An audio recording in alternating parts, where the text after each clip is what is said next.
Our next guest says the race for semiconductors and data centers is getting really complicated, with the big players forming strange alliances. Joining us now with more for Scoop in this issue is Jessica Lessin, founder, editor-in-chief, and CEO of The Information. Jessica, great to have you with us.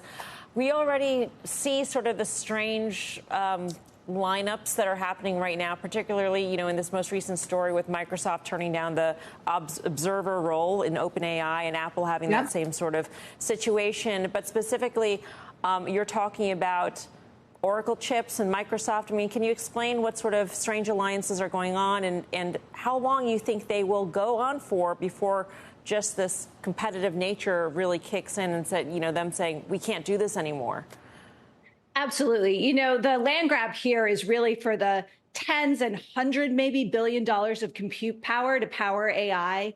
And yesterday, The Information broke that Elon Musk, who had been talking to Oracle about partnering with them to train his competitor to OpenAI, has said, no, I'm going to go at it alone.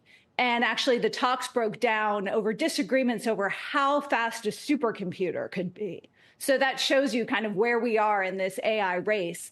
But what's interesting to me is, so Elon was talking to Oracle, is doing it alone. At the same time, Oracle is helping Microsoft supply its compute power to power OpenAI. So what we're really seeing here is a very, very expensive land grab over what we're now calling supercomputers. And I think it has a lot of implications for really the business models and cost structures of these companies going forward.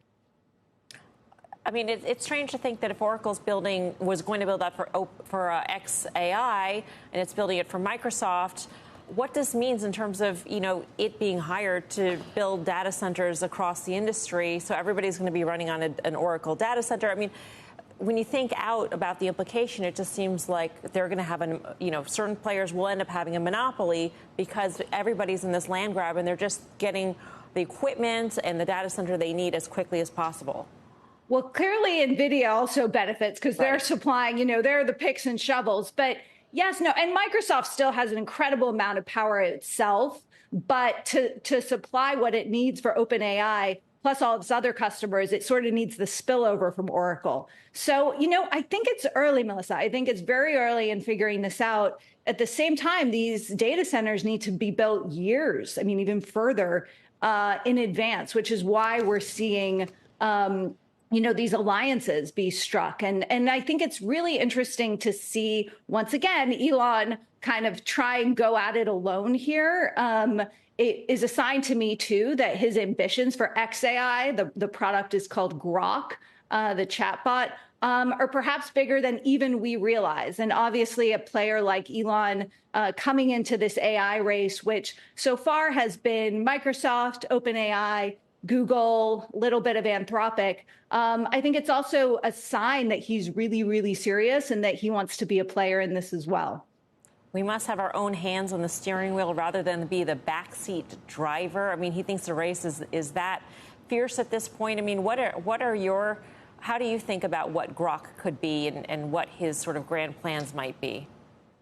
I think the time will tell with the technology. One of the things I'm interested in is this race is really in the realm of large language models, which is a certain type of AI model, very good at certain tasks, not very good at other tasks.